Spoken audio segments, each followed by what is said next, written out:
afternoon, everyone. Lovely to see you all here on this beautiful mid-November day. We are going to kickstart straight away. We've some really interesting speakers with us today, so I just want to do a quick introduction. But just obviously to say thank you to everyone for joining today's webinar.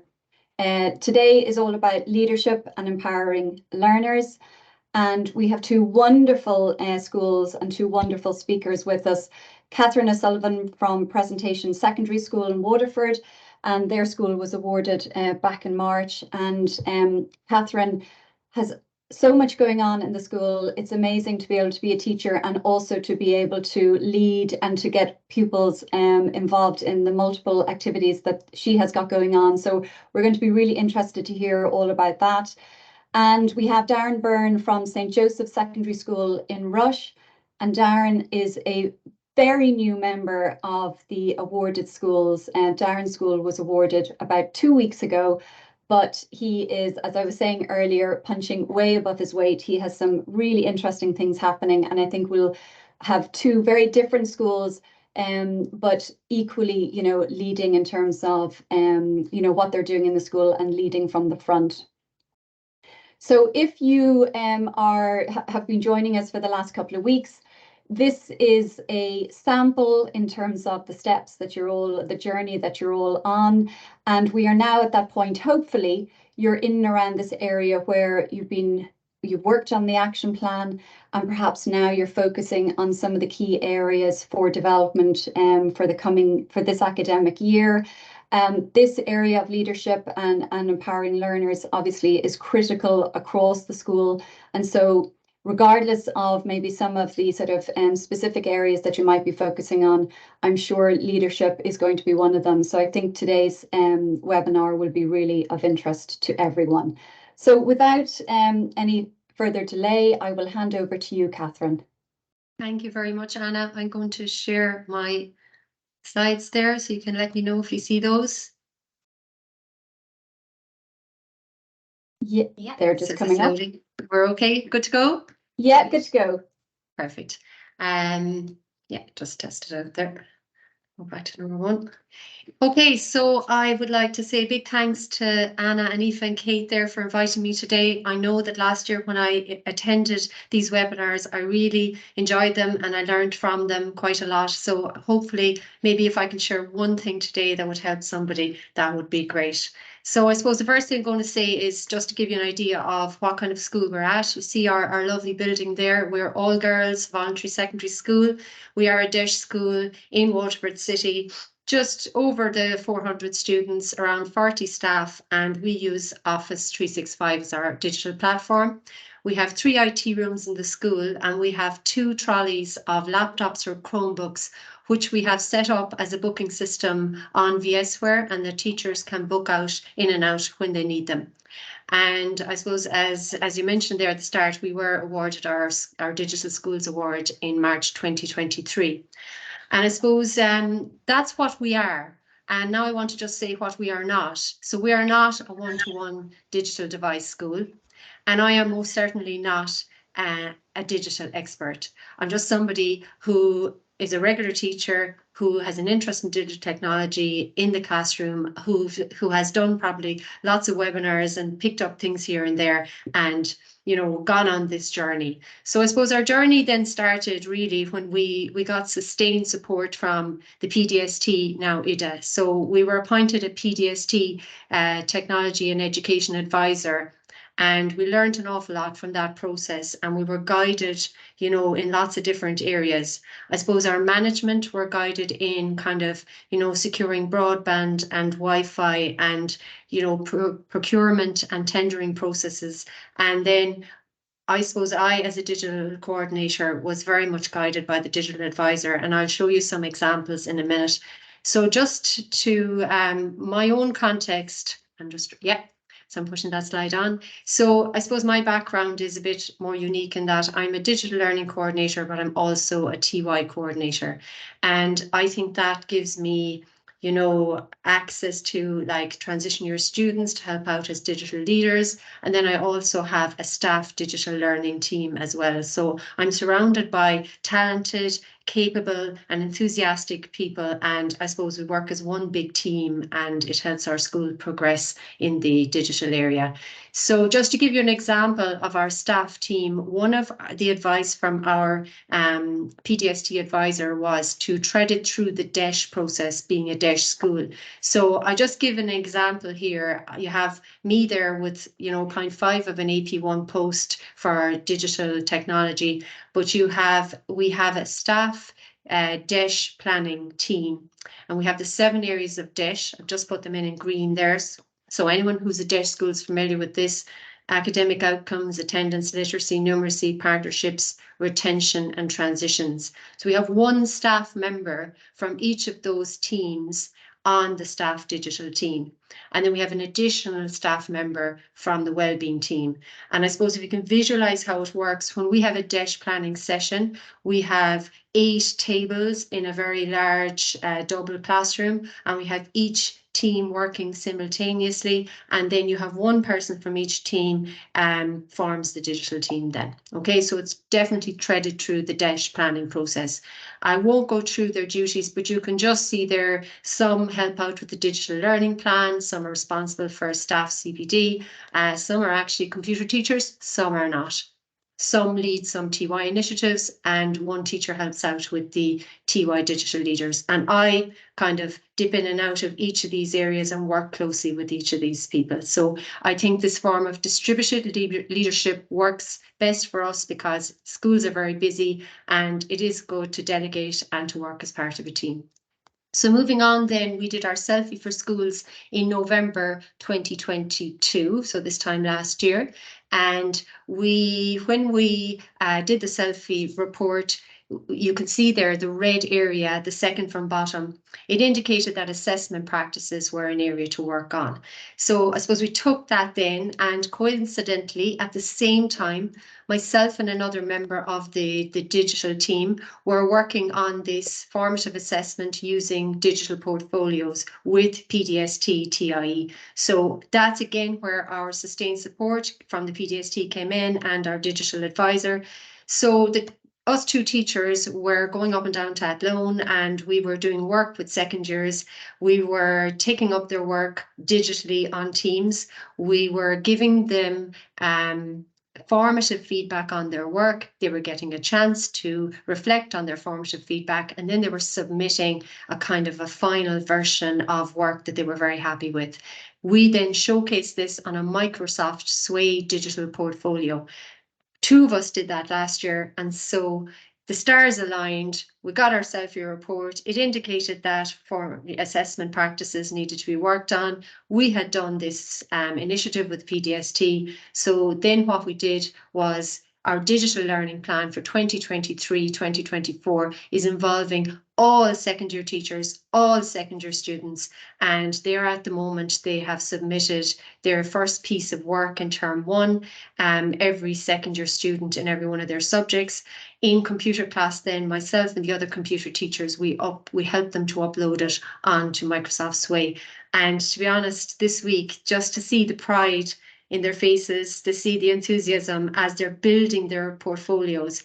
It is Microsoft Sway. You don't have to be part of this initiative to use it. It's cool, it's snazzy, they love it. And I suppose I would highly recommend this initiative. It's something that has really transformed my teaching anyway. So then this cool bunch of people on the top right-hand corner there are my TY digital assistants, and they are dressed up like that because they presented a live Teams event for the whole school as part of Safer Internet Day. So they meet 1 hour a week. They organise Safer Internet Day working with WebWise, and they are also part of the Microsoft Dreamspace Ambassador Programme, which is another excellent programme I'll talk about later on. They help me with a lunchtime coding club, and you know, they've done lots of things, from even collaborating with us on the digital learning plan, and I suppose they're part of student voice in terms of digital technology. So I'll just give you a snapshot of 2 years of Safer Internet Day. So our students are very creative. The ideas they come up with, I'll talk you around the screen there. Top right-hand corner shows them, obviously this was during COVID times, giving workshops to junior cert students. Bottom right there is the poster competition they led. We used Coco's Law resources from Webwise, and they're an excellent series of lessons on the website. And just to give you an example of how this was a cross-curricular approach, on the top left-hand corner there, they have, it was a debate in English class. You know, a photograph has been taken of Romeo and Juliet in the garden, and should it be posted online? And there was a huge debate, and they absolutely loved it. But the jewel in the crown of their Safer Internet Day was the rap that they wrote. That is, you see them in the center picture there, and we broadcast the rap to the whole school on Microsoft Teams, and we were going around singing it for several weeks after. And this was one other thing they did, was as part of the workshops, they asked each class, each student in the school, to contribute to a digital charter. So as you can see, there's to just, you know, try not to spend too much time on social media, block people who send inappropriate images. Like, there were lots of really useful advice. And what they did then was they actually filmed the individual students reading out this, and we then played that on our live event on Microsoft Teams as well. So it was very effective. And on the right hand side there, you can see we printed it out and put it up in all classrooms in the school, and got some students to sign it on behalf of the school.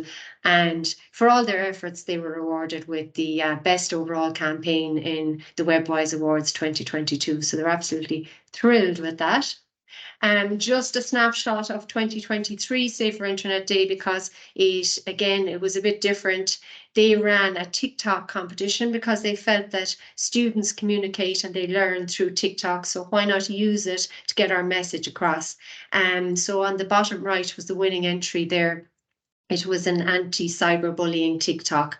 Again, you see our collaboration with Webwise, who have been so supportive to us. They're giving a workshop there in the top, and on the left-hand side, they're actually some of our staff members participating in a workshop led by TY students. So we really turned it on its head, and they became the leaders and the staff became the learners. And because, let's face it, the students know a lot more about cyberbullying than we do. And they had an excellent presentation. And I think the staff in that picture are participating in a kind of a walking debate. Okay. So anyway, one other thing I wanted to talk about was the Microsoft Dreamspace Ambassador Program. And we joined this pilot program last year with our TYs, and we're participating again this year. And again, it's an excellent program. So TYs do 4 training sessions with Neve from Microsoft Dreamspace, and then they run an event in school after each session. So you can see here they did training with Microbit, and then they ran a CPD event for staff. So they were teaching staff how to code with Microbit. And on day 2, they had Minecraft training, and then they ran a lunchtime coding club as part of that. And then on day 3, it was all to do with digital safety. So there they are doing their workshop. And on the right-hand side, they were the crew that presented the live Teams event as part of Safer Internet Day in our school. So, you know, that got a lot of attention of the other year groups as well. And I suppose it gave them a platform and developed leadership skills and empowered them. And they were the ones leading the learning. Okay, and then finally, day 4 was Make Code Arcade, and again, they did a TY coding workshop. And it was interesting, at the start of the year, they were doing activities for first and second years, but by the time it came to the end of the year, they felt confident enough to do a workshop with their own peer group, and that was an indication, I suppose, of how their confidence grew.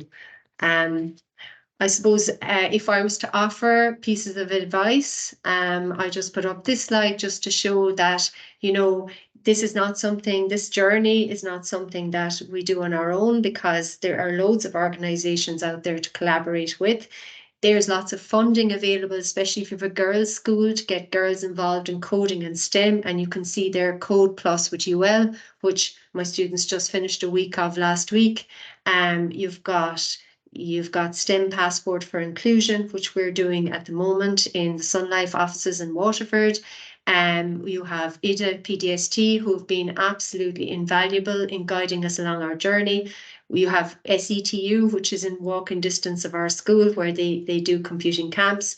Also liaised with our local Coda Dojo to exchange resources. And the last one down there is our bottom right, Solve IT, our digital consultancy firm. And they support, I suppose, our infrastructure and our hardware in school. And we have a ticket system whereby each teacher, if there's a problem, they can fill the ticket on their computer, it goes straight to the company. So it removes the workload in school as well.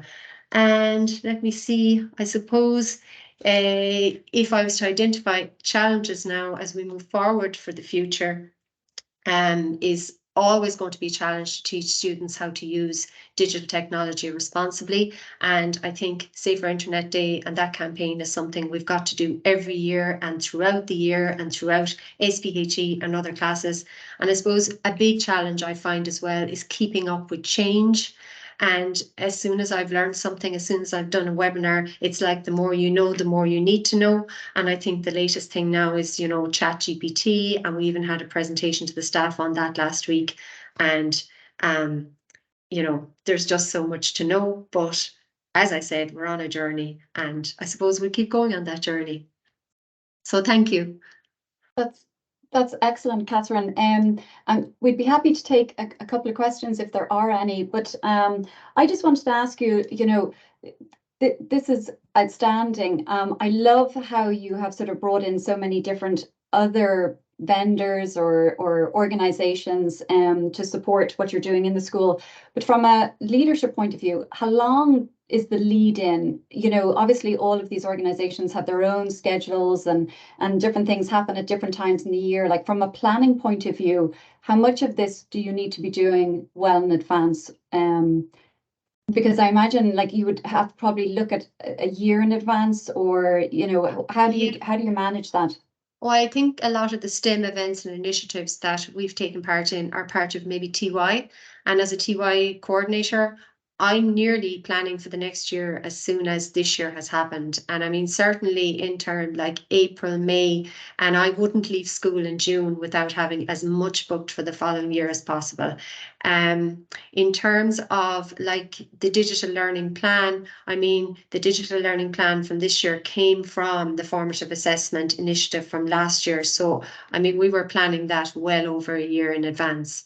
But I think sometimes it's not a good idea to be too planned, because you lose out. You don't have time for the initiatives that come into your inbox and your email on the spur of a moment as well. So I think it's good to keep a balance. Brilliant. And like, would you recommend talking to the third years, as you say, the March, April beforehand, if you're talking to an incoming TY, what would they like to do? Are there things that they, it could be a way to actually bring them into that planning? It definitely is. I mean, I think we'll be talking to students about TY from first year, even sometimes from the primary school when we bring them over to do activities. But what we do in our school is we have a TY graduation night at the end of the year, and it's student led, but it doubles up as an information night for third years and their parents. So we actually bring the third years and their parents to the TY graduation night. So they get to hear all the TY speakers and all the slideshows, and you can see it, they're picking out, oh, I'd like to be involved in that. Oh, that really interested me. And then the talk around the corridors, even the following day and in the classrooms with the teachers, is about everything that they've heard the night before. So I suppose we plant the seed. Also, like from first year, they've got TYs coming into them, giving workshops, on different areas. And I'll tell you, the ultimate leadership in learning, last Friday week, I had to go to STEM Passport with my TYs, and I was missing 2 junior computers classes. So I booked my TY digital leaders to give workshops to the 2 junior classes while I was gone. So there was no tuition time lost. So, they're well capable. Yeah. So that's fantastic, Katherine. There's so much to take in there. So thank you so much. And I'm assuming if anybody wanted to reach out to you to hear more or to get some of the information, they could contact you. Absolutely. Yeah. No problem. Thanks so much, Katherine.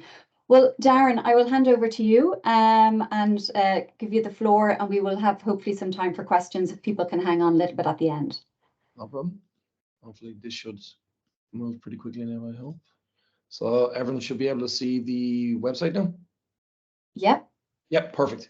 So feeding off what was just said about the digital learning plan. So I suppose the first step we took was, it's the context for what this website is. So this website is really our digital learning plan. What we found was that producing a document was kind of becoming a stale process. You couldn't guarantee that everyone was going to read it. You were just ending up with like columns of data and planning and like, you know, suggested targets and actions. But were we fulfilling them in the past, and were people actually, was it school wide? So was it part of the culture? So we took on the idea that we would actually build a website that makes our digital learning plan real. And it's where we share our goals, our actions, but then actual artifacts and concepts of how we use it. So the who we are, like we on the page, you get an idea of the school context. You have an introduction for the principal, and then you have a breakdown digital learning team. For those of you that are more astute, they'll realize I've only added my photo there today. I'm wearing the exact same clothes.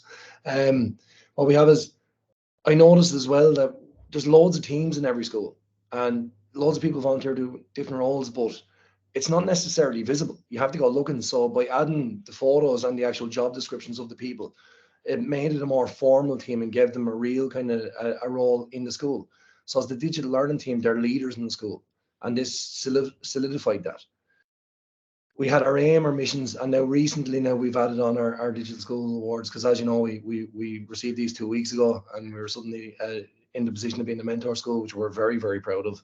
And we've made that like instantly visible. This is shared, these badges are shared on screens around the school now.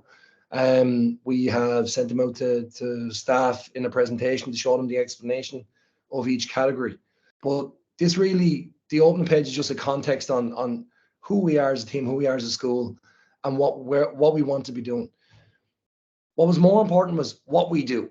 So this link then was able to be sent out to parents to show them, because we are a one-to-one school. We're 940 students. We're an iPad school. Every student has an iPad in the classroom. All the teachers have access to iPads. There is a pilot scheme for MacBooks. So we're trying to deliver 21st century teaching and learning in a realistic way. But we started looking at going, are we really a one-to-one school if we're not engaging properly? So we started looking at the benefits of a blended learning model. So we've maintained and kept the blended learning model even after COVID. Every one of our classes has a Schoology page. Every teacher has Schoology courses for each class group that they teach. So the homework assignments, classwork assignments are shared and submitted in the cloud on our learning management system. There's explanation videos here, and everyone can have the links to this at a later stage if they ever want to come back and look. I just want to show how we brought it together first. So what we've looked at through the way that we work, we're trying to show examples of students' work. We're trying to show examples of students' work from across the scale. But really what I want to do is go down the page to show you this. So our school is very, very important in our community. So we're a local rural community. We're a small town in North Fingal out by the sea, and the school is the only school in the town. So the vast majority of students come here, and we link in with an awful lot of outreach programs. But if we're a one-to-one school, and if we're modeling digital skills and digital education, accessing through the cloud, using digital technology in classrooms, then that impact should be shown elsewhere in the town for us. So one of our most important outreach programs, our transition year students work with adults in Prosper Fingal who have intellectual needs. So the service users there are adults with intellectual needs, and we've linked in with the primary school. There are students in the local primary school with intellectual needs as well. The adult and the student make a book for, or the adult and the service user make a book for specifically for the child in the primary school, and it's given to them at Christmas. They get a hardback copy, they get a digital copy, and they get an audio book. So these are examples of books made by our students with an adult with intellectual needs for a child with intellectual needs, and specifically for that child with their name based on a theme for them. So we're presenting the work to show its importance in the community. There's a video then of the actual audiobook, and then there's a video of the students discussing the project and what it meant to them.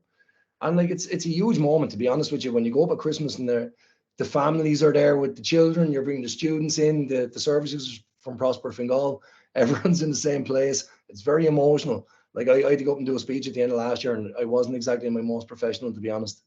So that's who we are and what we do. But how do we do it? So collating all that best practice and how we work into a simply understood section. So we have our layout for what we think on social learning, what strategies we're using. Well, very important for us that our students are directly involved in the initiatives in our school. Sorry, I hope that announcement in the background isn't interrupting. This is the student tech team. Our students are led by our IT coordinator to go and fix tech problems in our school. So you'll see it later on. There's a section where audits come in if there are tech issues, and the students are the ones that respond to the audits. They go around in transition year, they're cycled out, there's a large group, they have a timetable, and they go and visit classrooms, they visit teachers, they visit students, and they fix these technical issues in the school. It could be setting up projectors, PCs. There's a group that work only specifically with iPads. So they're really heavily involved in the actual digital infrastructure of the school. There's then the student leadership of the leader or the learning leader team, and they deliver instruction to students, support to students. So not just tech support, but actual support on the use of the digital technology. So we're showing some of their examples then on the site. We have presentations that they have created and they have delivered to students. Then we have samples of supports from staff to staff. We have found, and again, I'll come to it in the next stage, we have found though that most of the most valuable and prized moments of CPD in our school have been in-house. So we've built a very strong internal sharing collaborative forum. All of our classroom planning, all of our subject planning is done digitally in a shared drive. Every teacher has access to everything. All of our supports then are, when they're created, are shared on Schoology and shared on Google Drive, because Google, we are a Google Workspace for Education school. As a result, last year then of some of the feedback that came out of Selfie, which we can look at in a few minutes, the internal CPD became more and more important. So we even shifted how we were creating CPD, and we designated some of our Croke Park hours specifically to voluntary CPD. And staff voted for the kinds of CPD they wanted. So we started structuring, and we built out a scale. And even tomorrow is our first in-house after school one of the year, and it's on the AI in the classroom, which is very similar to what was presented before. These are how we structure them. We share everything. So once it's built, because it's built in Google Drive, we can link it into our website, which is made in Google Sites. So every single resource that's created, nothing goes to waste. You can create and make it public. We can share it. It becomes a database of our journey. So people can reflect on where we were a year ago, where we are now, because this has all been put together in the space of less than 6 months. So their AI is tomorrow. And we have external CPD. We've great partnership now with Select, the Apple Learning Institute. So we've some teachers have become Apple Leading Learners. We have 80 registered Apple teachers in the last year. And then I went on the IJA PDST digital leadership training recently. So how do we know that we're doing it well? And how do we know what's valuable? And how are we making the right decisions? So realistically, as a DESH school, because again, we're another DESH school, so it's delivering equality in secondary schools, we have to look at our self-evaluation. Now, what we've done is we've embedded an explanation for parents and students and staff of what DESH is and what our digital learning plan is. We've embedded our actual DESH plan documents.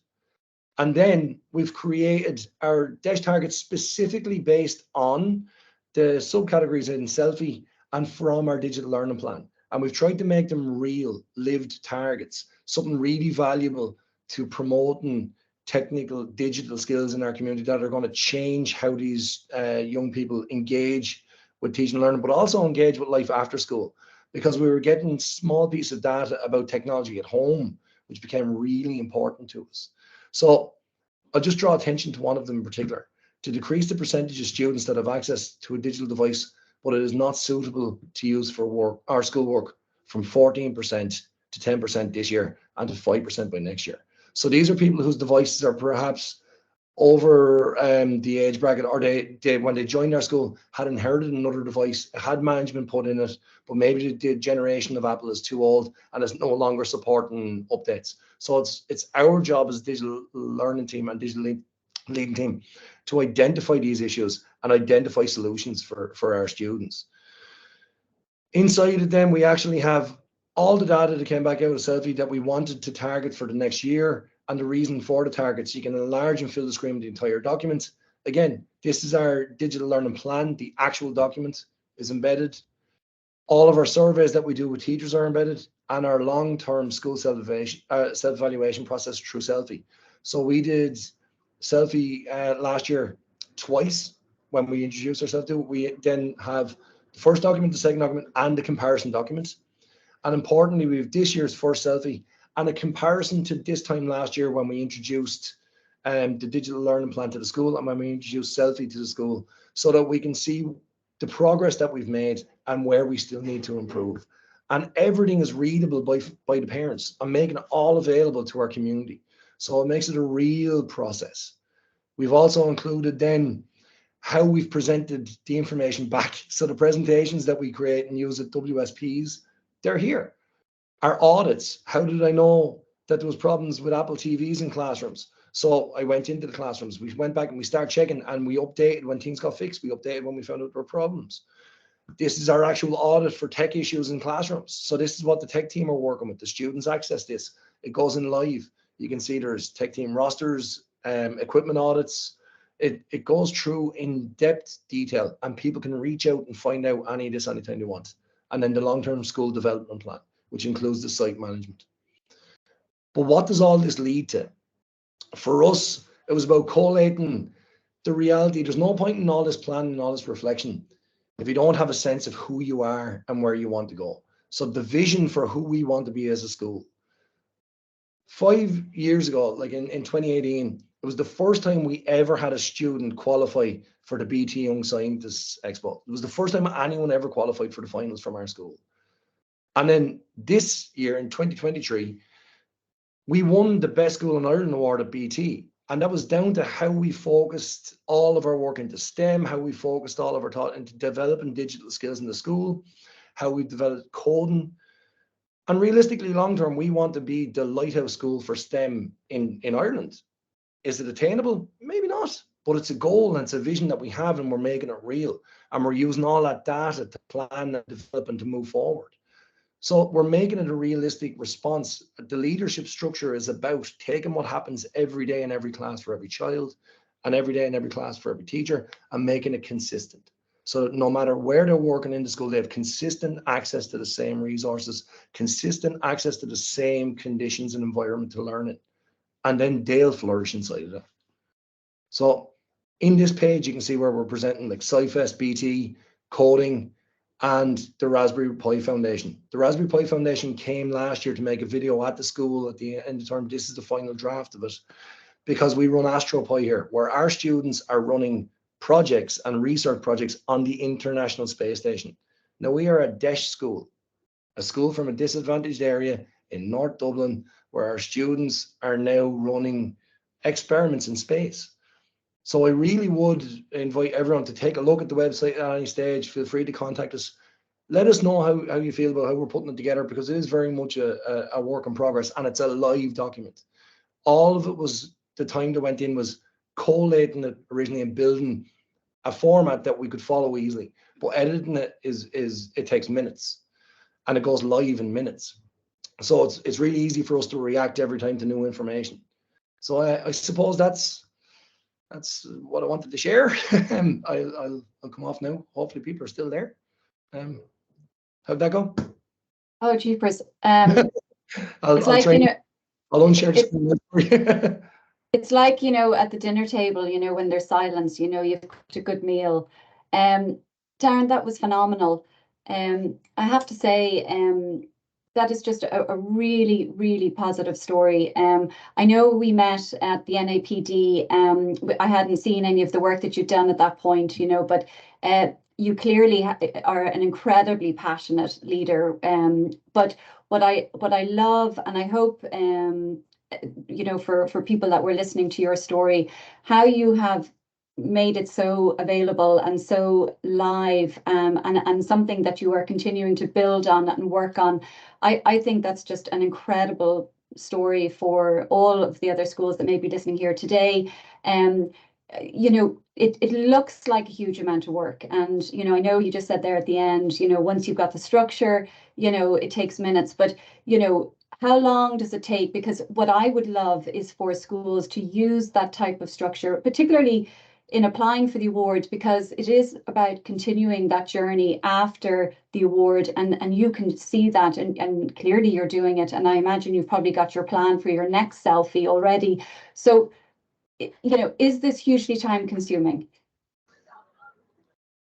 Well, it was because nothing existed first, if that makes sense. So Yeah. now there's a format. It's easy for us to rebuild these and come up with new formats. We're already talking about our DESH plan taking on that format, our school development plan taking on that format.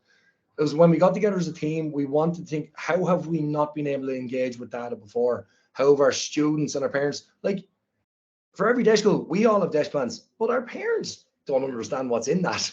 So it's how do we actually make it in a way that anybody can come in and see who we are as a school, where we want to go as a school. So like the inventing and coming up with it was what took time. But now at this stage, you could replicate that in a day, you know, because you already have all that. All that data already exists. All those examples already exist because we're all presenting the staff. Students are making things constantly. So, and if you're using a centralized SharePoint like we're using Drive, it takes seconds to embed. And then the great thing about it, actually, to be honest with you, because it's a Google site for us, I can put stuff onto that site and control the SharePoint. So I can put anything I want there, and it's still safe for GDPR because no one outside of my system would be able to see it if I just click one button. Whereas I can make it absolutely public to everybody by just clicking another button. But the space for it is there and the explanation can be there. So I would have an audit that I kept on the site for a meeting with the board recently for our DESH supports, where we're targeting families that need the extra support, the lists, what it was providing, how we were getting to them. That was there for the people that need to see it. Public will never see that, ever. Do you know what I mean? Because it's about supporting families, not highlighting them. You know, so it's a format for getting things out that I think it's exciting.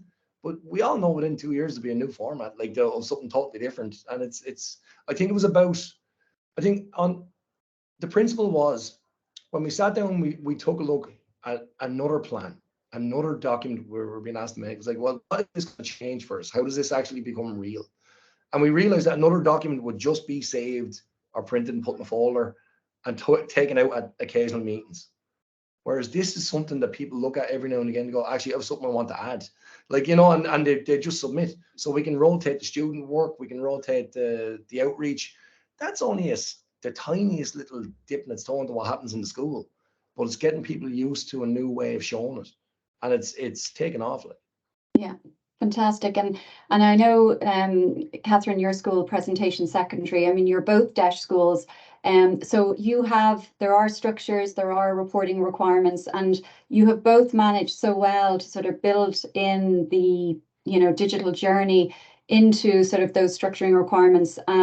So I think today, if anything, I mean, there's some amazing takeaways, both really, really strong schools, very passionate leaders, but great examples where you've been able to empower your learners to take on more of the responsibilities. And I mean, two fantastic templates, I think, hopefully for the audience that are here today, around. Katherine, I particularly love how you've structured the, you know, student activities, and, you know, you've built in so many collaboration opportunities, working with great organizations, and, you know, learning opportunities there. I mean, I think there's an amazing amount to take away on that. And I would absolutely say for anybody who hasn't sort of gone onto your website, Darren, to take a look at what you've done. And hopefully for everybody here who's been looking at our framework, there you will see the sort of correlation between, you know, each of the different categories. They're there in Selfie. they're there in the awards program, and you have structured them, and obviously just such a richness of content that you're sharing. And as a parent, I would love to see that in any, in my children's school, to see all of the really good work, because you do celebrate it, Darren, and I think that's really to be commended. You're celebrating all the activities that are happening. So I don't know if we have any questions. I know there are some regular participants here, during the weeks. So if you do have any questions, like, please raise your hand. Oh, Kate Walsh. I think you're on mute there, Kate, are you? Or maybe she needs to be taken off mute.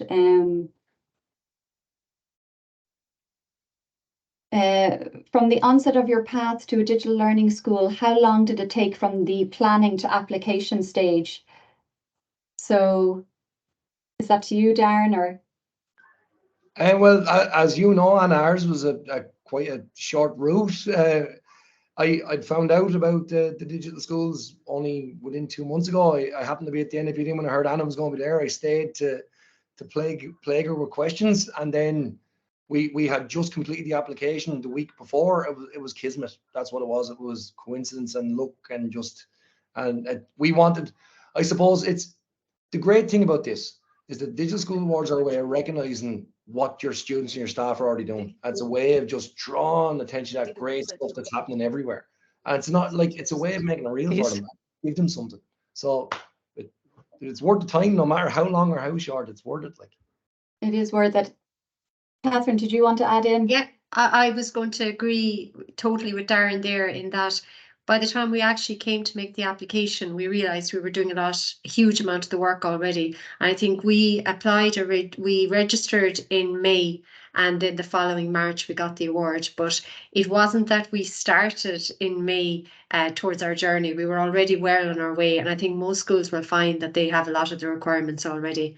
I think there's one other question there in the chat about TikTok, and I just wanted to come back to it. So I know that there would be lots of worries and concerns about TikTok, because I had them myself, and I'm just getting, I think we have the questions. We've had issues with TikTok in school, and our organisation would be against the use of the platform due to its privacy and data compliance issues. I would totally agree with that. When the TYs came up in their brainstorming session with this idea, and they were mad to have a TikTok competition because they felt that's how young people communicate. And I was very dubious about it. So we put very strict requirements on it. We set up one staff TikTok account.